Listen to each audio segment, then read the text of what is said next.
Hey everyone, this is your favorite realtor Norm, and we're right here at 2024, start of a brand new year. And I thought I would hit you with a couple predictions on what I think is going to happen this year regarding housing. And the first thing I wanted to share with you guys are these are just predictions, right? But what I'd probably say is I'm going to guess that interest rates a year from now are going to be lower than they are right now. They've already started to come down a little bit, and you see the sevens are now high sixes, mid sixes, and I do think that they may come down further into the low sixes or high fives as we get into the spring market. What does that mean for the market? Well, number one thing is the buyers can afford more. It's a little bit easier for them to tolerate the high prices because their payback rate is much lower than it was last year. So buyers can afford more. There'll be more buyers in our marketplace. Expect multiple offers, that's for sure. They say for every 1% that the interest rate comes down, another million buyers come into the marketplace. And we all know there's lots of buyers who were waited from last year to buy this year. So that's what I think is going to happen. At the end of the day, I do think this will be another year similar to last year. We're dealing with low listing inventory. That's homes to buy, and buyers are going to need housing. So what does that mean? I think it's going to be with the limited inventory, America is still facing a housing shortage. I do think that there's going to be multiple offers again. And it could get pretty competitive because the rates are coming down and the buyers are going to maybe outbid each other and get into this bidding wars again. So that will help people. At the same time, we're going to have the competition that's here to stay.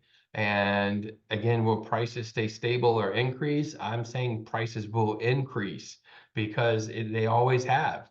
Even in the 2007, 2008 economy where there was a housing bubble, this area remains strong. This area continues to remain strong. And so that's why I think prices will increase over time. Last year, Arlington saw about 10%, Fairfax and other areas saw 5, 7% appreciation. Folks are going to stay and hold on to real estate. Your equity's safe in your home.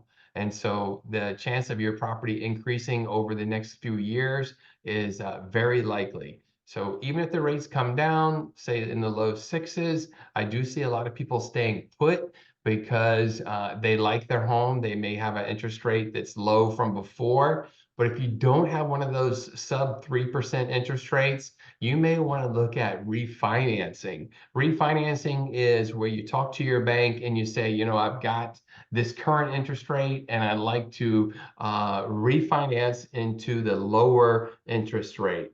The banks will love to do this for you. It lowers your monthly payment. There may be some costs involved. I'm happy to answer any questions you have about mortgage refinancing. But on the seller buyer side, just remember inventory is still very low. And yes, the rates have come down. I do think they'll continue to do so, but that means massive buyer competition. Low rates equals more buyers equals multiple offers for the sellers. Now, one other thing I just wanted to share with you guys is that the National Association of Realtors did identify who or what areas they think will outperform other areas across the country in 2024. And on the list, number 10 out of every city in our country was the Washington, D.C., Arlington, Alexandria, Northern Virginia area. So any questions about real estate, call Norm. I would say this is going to be a fantastic year for real estate, and I would expect prices to go up and rates to come down ever so slightly. Questions about the market, call Norm.